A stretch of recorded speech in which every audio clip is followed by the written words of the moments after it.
Hey everybody, what is up? It's your good friend Brian McGill and Cory Camp back at you with another What's Up Wednesday. We got a really special show for you today.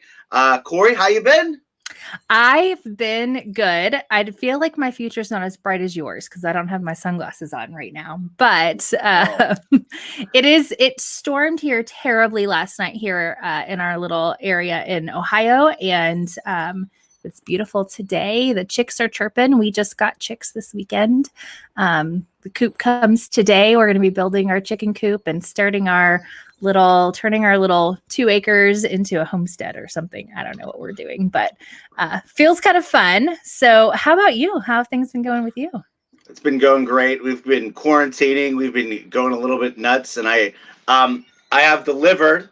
The people have spoken, and your director of partnerships has delivered. The mullet has started its form. I've shaved the sides of my head. Here, let me give you a little peek here. Let's see. I'm trying to spin around here. There we go. I'm doing the best I can, ladies and gentlemen. I couldn't take that hair on my ears any longer. It was bad. It was getting really bad. But now the growing just keeps continuing. Just like our boss always says, Dave says, you got to keep the growth going, Brian. That was the very first thing he said. Brian, I have to say, when you showed up at our stand-up meeting this morning to debut your hair to everyone on our team, I think it looks great from the front. You're a little close and a little uneven on a couple of sides. So did you do this yourself, or did your roommate help you out? Yeah, my roommate, he sissied out a little bit. He couldn't handle the pressure, but you know what? I stepped up for our community, and I'll always be there for you guys. I'll always deliver. So I was worried I was going to have this like little anarchist cut, or sort. Yeah. But I don't know what to do up here, but I got the sweet fade for the sides from my days at the Virginia Military Institute. So there you go.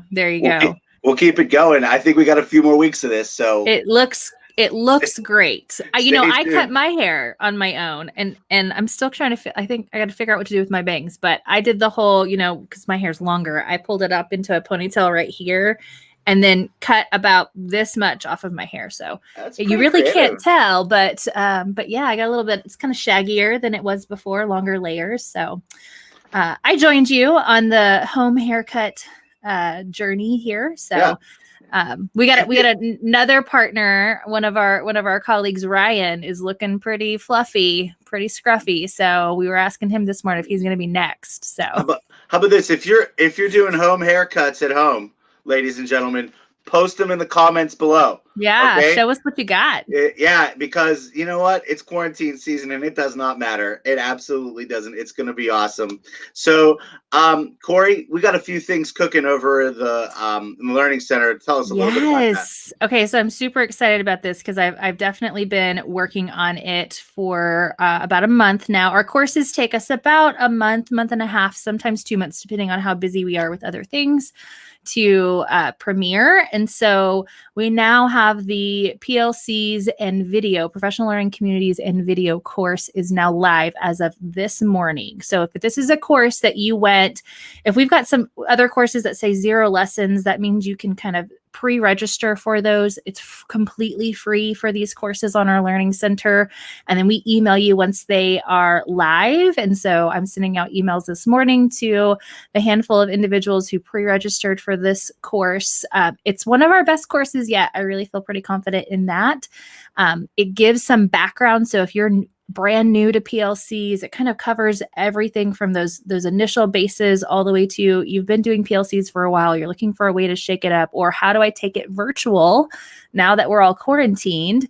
We've got activities within this course that are built to walk you through those steps and setting it up, what those formats look like, different tools for success. Lots of really great protocols are in this one. So check it out on our Learning Center. Just go to learn.sibme.com. And you can find it in the on-demand courses on our site. So I'm excited about that. Excellent. Yeah, this is going to be a great course for all of you that are doing any of the PLC Plus folks, or thinking about how you're going to take your PLCs for to the next level for next year, go ahead and take this course. We got a little bit of time on our hands. And speaking of, we want to kind of show folks, if you're considering SIBME for next year, or you need to another FERPA and COPPA compliant virtual learning space for your students, go to info.sibme.com/coronavirus. We're giving you free licensing until July 1st. And obviously, we hope we're not quarantined beyond that, but if we need to serve our community beyond that, we'll do our best from there. But I think we're going to be we'll be out of this sooner than that. I guess we got some special guests here today, Cory. We do. Frequent viewers of the What's Up Wednesday show. So I'm super excited, Brian. I'm going to let you introduce these folks. Oh, we got a typo in here. I would love for you to introduce the team as I bring them into our screen. Now, we've got quite a few people with us today. We can only fit 6 of us on the screen at a time. So we'll be moving people in and out. It's going to look a little bit like the Brady Bunch this morning. So go ahead and introduce our folks while I bring in our first 4. Well, these folks have been with us the longest. These folks have been rising with SIBME, growing with SIBME, however you want to say it. The new teacher mentorship team from Pasadena ISD, and the wonderful Diana Gomez. Welcome to the show, everybody. Diana, if you can recall a little bit, how are you introduced to SIBME? I guess a handful of years ago, I guess it was.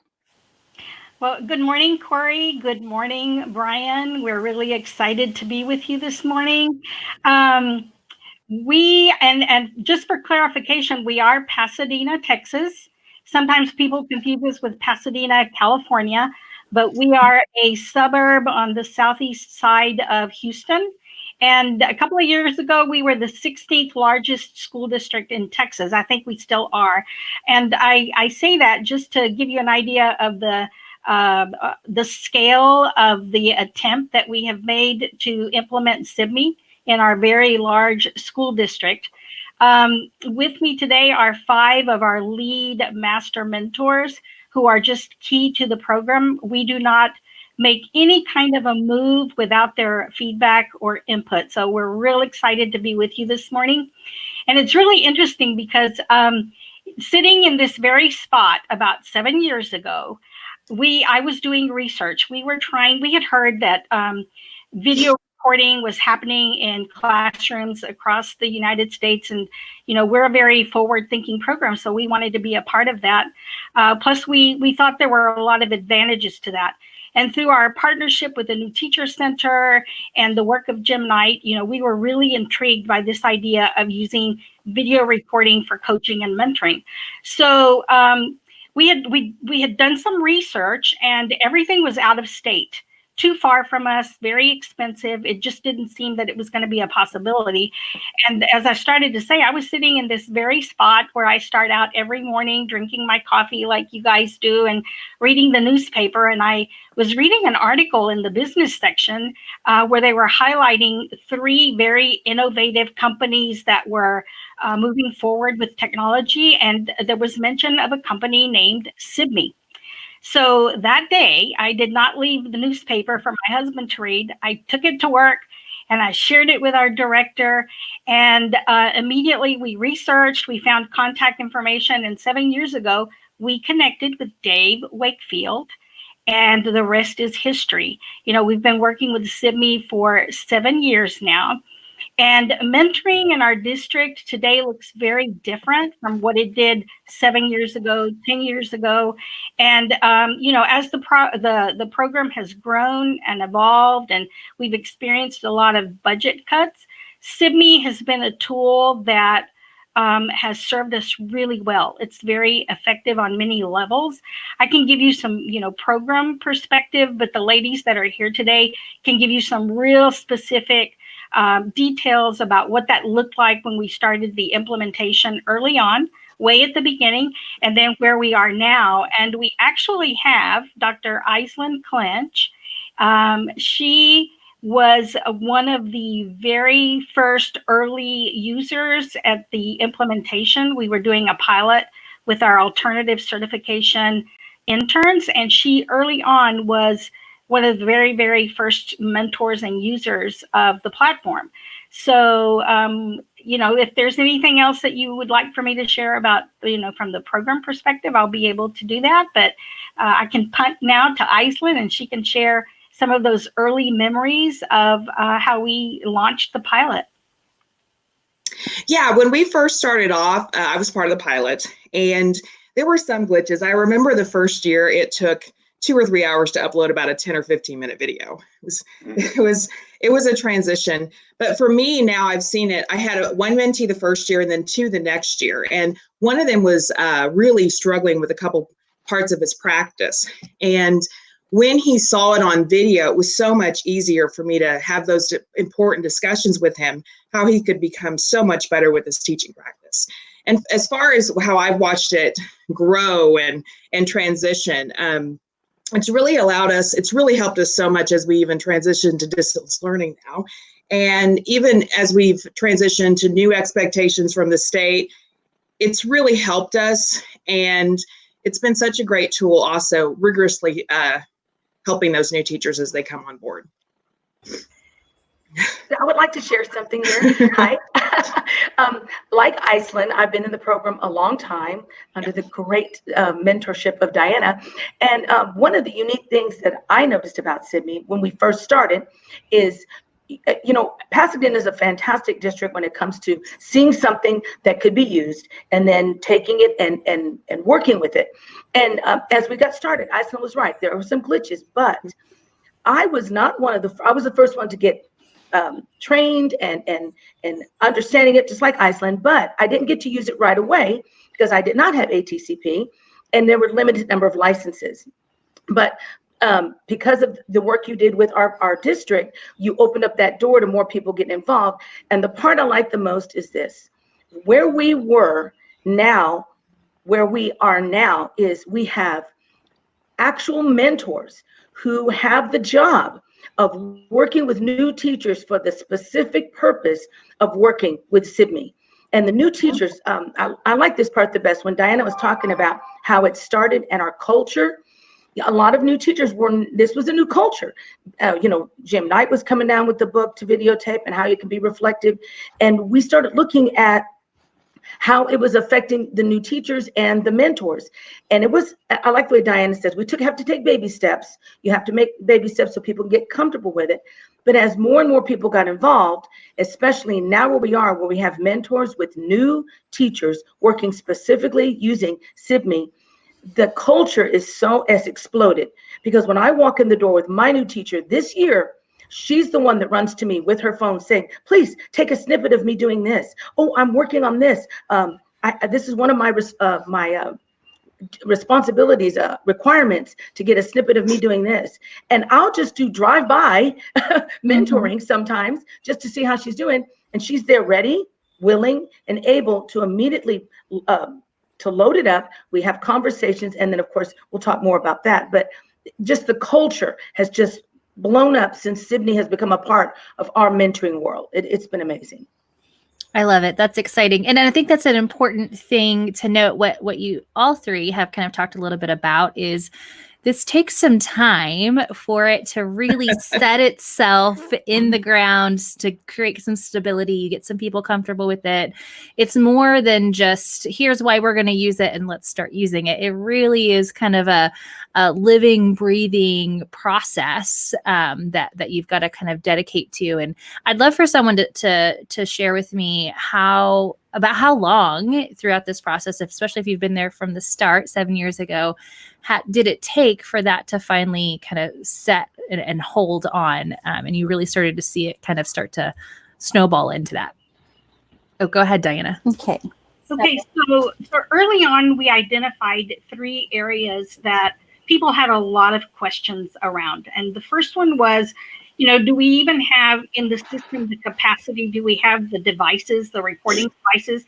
When we started, we thought we were going to need all kinds of equipment to be able to even launch it. And so that was the first thing that we had to address. Do we have the infrastructure to be able to even pull it off? The second thing was, how are we going to train? And so when we limited to just the pilot 70 people, we had a little bit more control over that. And then Dave actually did a lot of the training with us. The third thing that seemed to be an issue for people were the FERPA laws, student confidentiality, student privacy. So we researched those three topics and we tackled that. And the turning point was when SIBME showed us that the SIBME app, first they did it for iOS devices and then later for Android devices. As soon as we understood that, it's like TJ Hoffman says, all you need is a little device that fits in your pocket to pull it off. That was like the turning point, absolutely the turning point. And then all the other things turned out to be non-issues. The security and the confidentiality that the platform allows, everything else melted away. And so then it just became a question of training people, coming up with some tips and tricks. We're not cinematographers, so we had to learn how to get good video. We're still working sometimes on the audio, but we've gotten really good at that. And today, with the young people that are coming into education, who are real techie intelligent, and so it's been really easy. The previous years we focused mainly on the mentors. This year we did something differently. We shifted and we introduced it to new teachers. And I would say within a couple of months, they were being very proficient. These master mentors also conduct forum meetings where all the new teachers come together in groups by grade levels. And we practice video recording and we practice giving each other reflection. We have always done our reflection based on some kind of a framework. When we first started, it was against the Charlotte Danielson teaching professional standards. And then when Texas went to the T-test framework, SIBME populated the platform with the T-test professional standards. And then this past year, we're working with the New Teacher Center optimal learning environment framework. So we're always reflecting against some high standards. But the SIBME platform is populated with all of those standards. So it makes it really, really easy. And so we've gotten really good at the implementation. And you're right, this year we've trained about 325 new teachers to use the platform. And now the school year is ending this way. Next year we start with a new group, but we feel like we're building capacity in the district, and we're hoping that these new teachers that we trained this year will be our mentors tomorrow. So that's about how much time it takes to implement, or at least for us, it's been that way. Yeah, and y'all are a very large district, right? So, Adriana, did you have some things to add to that? Yes. So as Diana just shared with you, at Pasadena, we do what we call campus forum meetings with our mentors. This year, I transitioned from regular master mentoring with the mentors to a select group that Diana chose and invited us to be what we call SIBME New Teacher Campus Forums. So I am one of two of the elementary level SIBME Master Mentors. And so we have about 87 new teachers that attend our forum meetings throughout the year. And so what we do is we take that optimal learning environment protocol that we are using this year, and we have implemented SIBME for the teachers to have a focal point for their recording. And so the first meeting when we met with all of these new teachers, I mean, you should have seen their face. They were like, we're expected to do what? And this is so uncomfortable. And how am I going to do this? And, they're new teachers. They're learning the ropes. They're, finally getting, started on their career. And now we're going to add this new component. And so what we did is we helped them with that transition of, this is just another tool to help you grow as a teacher. And one of the things that I've noticed this year since we've started at the year is that this platform with SIBME has allowed these new teachers to grow exponentially in their self-reflection, in their growth, because they're able to see through a lens that even a master mentor, when we walk in and do observations and take notes on what we see and we give them back that data, the human eye does not capture everything that the lens does. And so the new teachers have been able to see areas of their classroom. For example, we gave them a calendar. So every week they had a different little 5-minute video that they had to take on a specific area we wanted them to focus on that tied to that optimal learning environment protocol. And so then the teacher would then meet with their mentor and discuss what they saw, and the mentor would help them as they're self-reflecting. So they took ownership of that. And what we love about SIBME is the privacy aspect of it, that teachers were very apprehensive because they're like, who's going to see my video? And I don't want my principal to see it, and I don't want for it to be out there. So the fact that SIBME just gives them that right of, I can share it in a huddle with only the people I invite to see my videos, that eased a lot of that tension on the teacher, because the teacher has total control of who has access to their video. And so by them sharing that with their mentor in the huddles, they're able to have those conversations in a very safe place. And so, like I said, this new platform of self-reflection and tying it into their daily teaching has become almost habit for them. And if there's something that they want to video record for themselves, then they can. And that is a talking point for them to have with their mentor that they've been assigned. So, I know that new teachers now are more comfortable. They're more at ease. And what we do in our forum meetings is we always have practice sessions. So like the last 45 minutes of our meetings, we give them and pose a question based on that OLE protocol. And then they practice with each other what it would look like when they go do it with their mentor. And so then they feel more at ease using the SIBME on a daily basis in their teaching. Yeah, can you share your experience with the intermediate school teachers? Oh, yes, ma'am. It has been fantastic. One of the things that teachers often struggle with is the idea that if someone is watching me, a principal, my mentor, anything, it's this evaluative in terms of, like an assessment. And so it did take a while to convince them, no, there's no evaluation here. There's nothing but this being a tool for you to see what you don't notice. Because again, at the intermediate level, you've got 25 kids that are kind of squirrely. And so you're busy doing a whole lot of things right then. And the teachers at first started out very concerned, but this isn't my best lesson. This isn't my best class. I don't want your best lesson, and I don't want your best class. Right. What you really want to take this opportunity is to surreptitiously put up the little phone that you have, because you're younger than me. You have a really nice phone that does great things, and just push that one little button on the app, and then record what happens in that fourth period class before lunch when they're going crazy. Then the only person that has to watch it is you. If you feel comfortable sharing with your mentor, go ahead. But if you just look at it and you think, I can't bear that, I can't bear it, delete it. It's gone forever. Then pick up again tomorrow. It was great to convey to them, this is about you.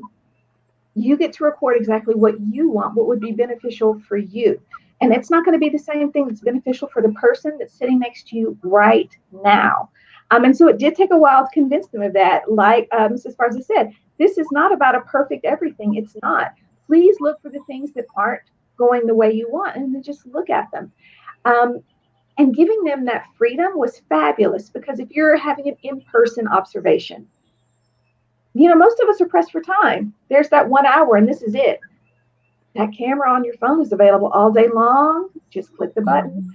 Because some of my new teachers have, at the beginning of the year, very concerned, very, very concerned, are now, and I quote one of them, no, Ms. Strickland, you come in anytime and come videotape everything. Okay. That's how relaxed they are with it. Let's just click that button and look at it. And then, as she said, the privacy issues, you never have to worry about anything else. If it's a lesson that you just were crushed when you watched it, just you and your mentor, nobody else ever knows. And so it's been really great for them to have that privacy, to get to do that, especially, of course, at, like I said, the intermediate level. In Pasadena, that's 7th and 8th grade. As you know, those are our most active students. And so you get a great chance to really see everything that's going on around you in the rest of the room that you may not realize is happening. As you know, as I said, some teachers, one of them actually pointed out, I had no idea how many times I interacted with so-and-so. Yep, there you go. You and that little boy are pretty much the focus of the class. Again, here's your chance to learn how to change things up to better suit your needs. So it's been great at intermediate, giving that opportunity to just, it's all about you. It's whatever makes you feel good. And if it's a problem that you haven't had a chance to discuss with your mentor, maybe you do first period's lesson and you see an issue, record it during second period, email it at lunch. You can get feedback by the end of the day. And so it's, you know, like I said, it's been a really freeing thing. Once we got over, not a selfie, not going on any social media, it's just, they did a great job with it. I think that's powerful. You know, I think, and what I hear happening in your mentor program, especially this year, is exactly what we know is best for learners in our classrooms. There's got to be that independent piece. There's got to be that reflection part where we start and where we should end with everything to really solidify new learning and change behavior. But there's the peer aspect of that. You've got your whole group or a small group happening with the collaboration that you have on those campus teams.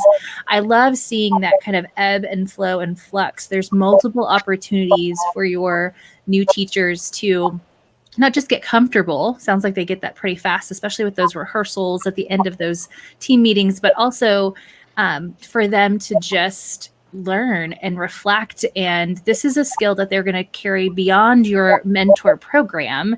And it's going to definitely, you said that the mentors of tomorrow, it's definitely going to support them in being a mentor to be able to say, I've done that. I've been here. Here's how you can do this. Here's how it really works. So I love that. I love that. Does anyone else want to add anything else to how you've been using it up until, we'll talk here in a moment about, you know, the new quarantine style of collaboration and mentor support. But what does anybody else want to add anything else to this year, what it's been looking like and what you've noticed? Cory, yeah, Jill Lambert has a very unique context that, Jill, you share with us how you use it with Connect.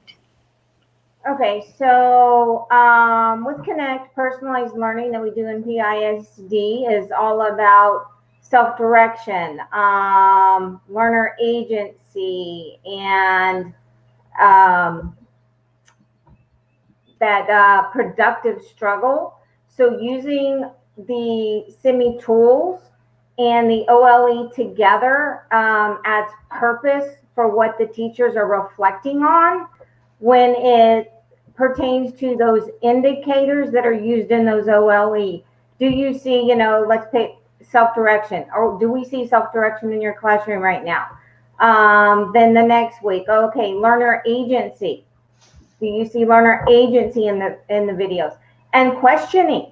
New teachers really struggle with those questioning skills. So when they are reflecting on their questioning and, you know, asking those deeper level questions, they're able to reflect on that. I also use SIDME to, when I do my observations of my teachers, because it allows me to record them at the same time as taking notes. And one other thing I love about it is I'm a teacher as well. So it's hard for me to get somebody to cover my class to go observe my teacher. So I've taught her, you know, recorded on SIDME, transferred over into the huddle, and I can immediately give you feedback using those tools that SIMI has set up, the question, the ideas, the bright spots. So that has made it very easy for us to use, very adaptive. when it comes to that, but all of the language that we use in the OLE ties directly into the t-test or the t-test and what we're getting the teachers to reflect on using SIDME. That's awesome. That's awesome.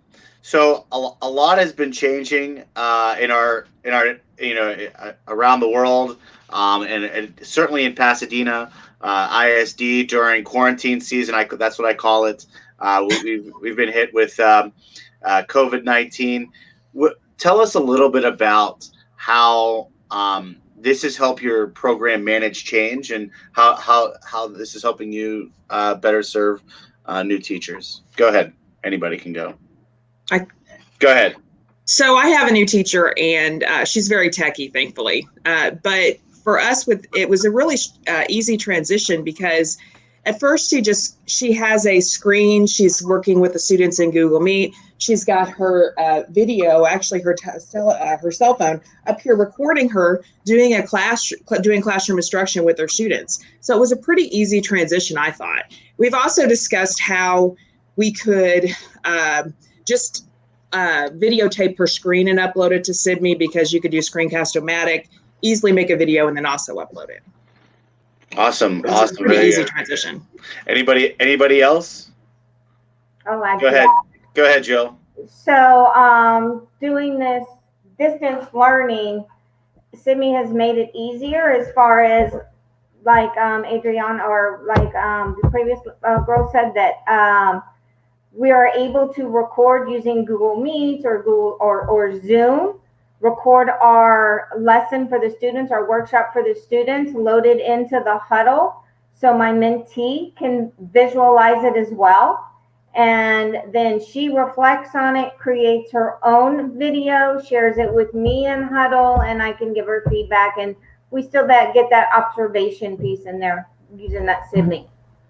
Oh, that's very nice. Very nice. Cindy, I'm sorry, Adriana, go ahead.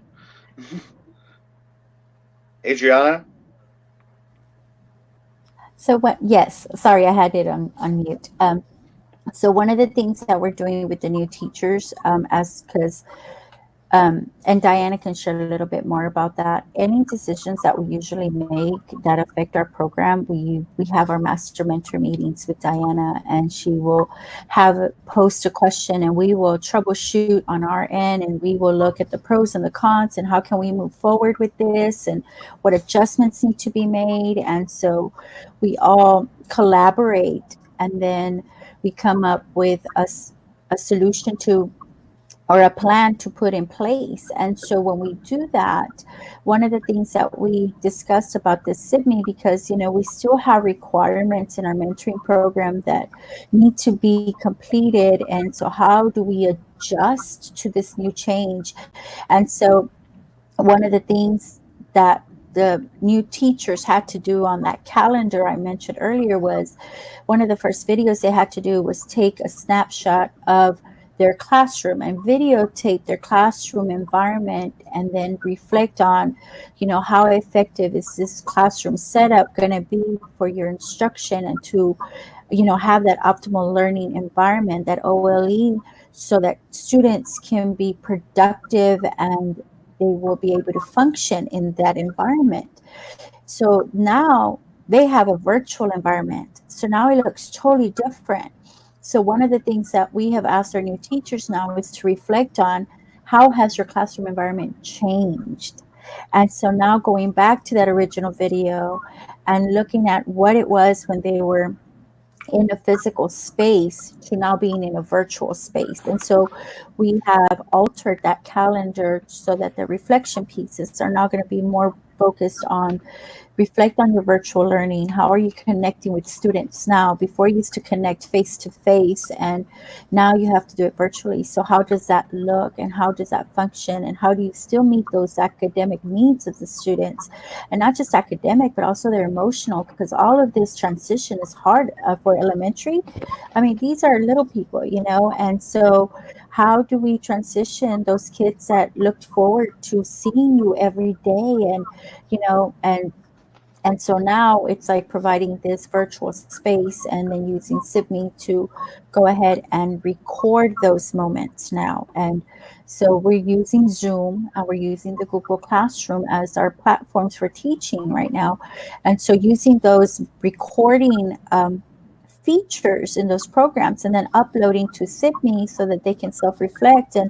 And so now they're looking at themselves through a second lens, you know. So that's how we're doing it with the new teachers, and at least in the elementary level.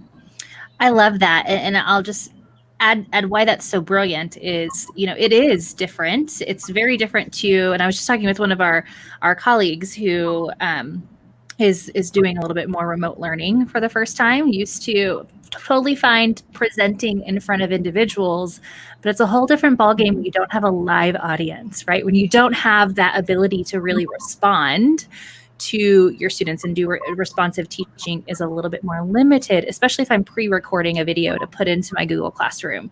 And so that's an amazing artifact to have teachers share and reflect on, taking screenshots of those Google Classrooms and how their information is organized, which is huge. And have you found yourself almost going back to kind of day one, right? It's almost like it's your new classroom, and let's talk about some of the things that we need to do in the first week of school. Let's repeat a few of those things now in our virtual schools. Are you finding that? Yeah. So are there any other artifacts or ways that you're using SIBME in addition to what you all have just described to support that?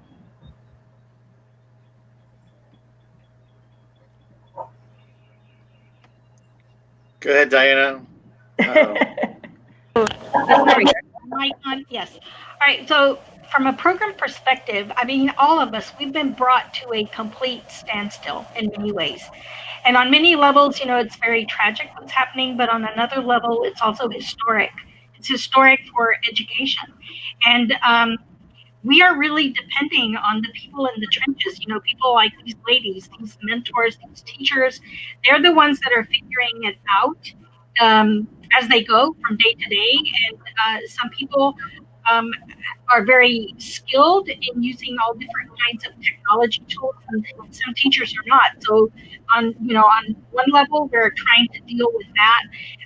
For me, from the program perspective, I'm really excited that people like Jill and Diana and Cindy and Iceland are capturing this on video, because it's moving so quickly and so many people are doing so many things. Sometimes we're piecing it together, that if we can capture it, like Iceland was saying, if we can capture how teachers are delivering instruction, and if we can capture it and then analyze it later as a program, we're sure going to be at a whole different place on the other side of this. We may not be able to realize all the really nothing short of miracles that teachers are doing to deliver instruction, all the way from where the curriculum is, how to do assessment, how to capture the delivery. Everything is completely different. It's completely turned upside down. Everybody's doing their best. And I'm hoping that we can capture some of that, a lot of those best moments, so that we can celebrate when we get to the other end of this, but we can also learn from it. So that's one thing I'm hoping for, and I'm hoping we use SIBME that way. These folks do incredible things in the classroom. I'm just so proud to work with them. It's a real privilege. This is SIBME for making this possible too. No problem. I want to thank you all for sharing your testimony today. I think my biggest takeaway is, you know, essentially this is, you know, I really admire your team, Diana, for deciding to do better things instead of the same things better. And that mindset is that's a hard shift. You know, when you're moving an aircraft carrier like you are at Pasadena ISD. So you all to be commended. I hope you guys continue safe a few more weeks through COVID-19. I think we're going to be just fine. But Diana, thank you all for joining us and your service to new teachers and your students. Thank you very much. Thank you. Thanks, ladies. Thank you. Thank you. All right, that was amazing to hear all of those ways that they're using that and supporting and just kind of moving forward. And I definitely agree with what Diana said, to be able to learn from this, because I do think we're all going to come out the other side with some new skills that are going to be extremely powerful in our more traditional what classroom looked like earlier this year. I think it's really going to change how and I'm excited about it because I'm a blended learning proponent. And so I think we're really going to have some people who have not really had the time or the urgency set to integrate technology in some of the ways they're having to now, and they're going to get through this better on the other side and really make it a more powerful classroom. So yeah, I think it's going to change perception and, priority in a lot of conversations and that's already started happening. So I guess it's time for our favorite part of the show, Cory. Yes. Before we do, I just want to invite any of our viewers. We have a lot of viewers today. If you've got a question for Pasadena ISD and their mentor program team, post it in the comments below, and we'll make sure that Diana and her team get that and see if they can respond to that to you if you've got a question. But you're right. It is one of our favorite times. So let's go to our shout outs today. Today we are shouting out to San Diego State University out in California. They have been asked by US Prep to be one of the panel speakers on a webinar tomorrow. I think it's a conference type event. Several different universities are coming together to speak about how they are providing high quality instructional feedback to teacher candidates in virtual settings. And so that's something that with the use of the SIDME platform and with some of the great studies that in addition to using SIDME, Estella Chisnick and her team have been also really conducting action research in video annotated feedback and the different ways that makes a meaning for teacher candidates. And so they're going to get to talk a little bit about that. We have gotten to collaborate with them last week and this week about this because they asked us to join them a little bit with that tomorrow. And so I love these opportunities to talk with our customers about how they're using things, next steps, and ways that we can continue to grow together. So, and SIDME has come a long way from back when Diana and her team began using SIDME 7 years ago. So, so shout out to San Diego State University for being a leader in the virtual supervision of teacher candidates at the higher ed settings and sharing some of that with their peers tomorrow. I'm looking forward to that webinar as well. It's going to be exciting to watch. Yeah, it is. So, hey, everybody. Thank you for joining us for another What's Up Wednesday. Cory, we have an exciting guest for next week, Dr. Cater from University of Georgia. Yes. I don't know who else from our program is going to be joining us, but we're looking forward to another really exciting higher education partner joining us for a conversation. And she mentioned to me last week, she's like, you know what? It's like our program hasn't skipped a beat because we invested in the strategy of video coaching and collaboration strategy earlier this year. And so it's funny. Well, looking forward to that testimony. So tune in next week, same time, same place. We'll all see you out there. All right. See you later, guys. Bye.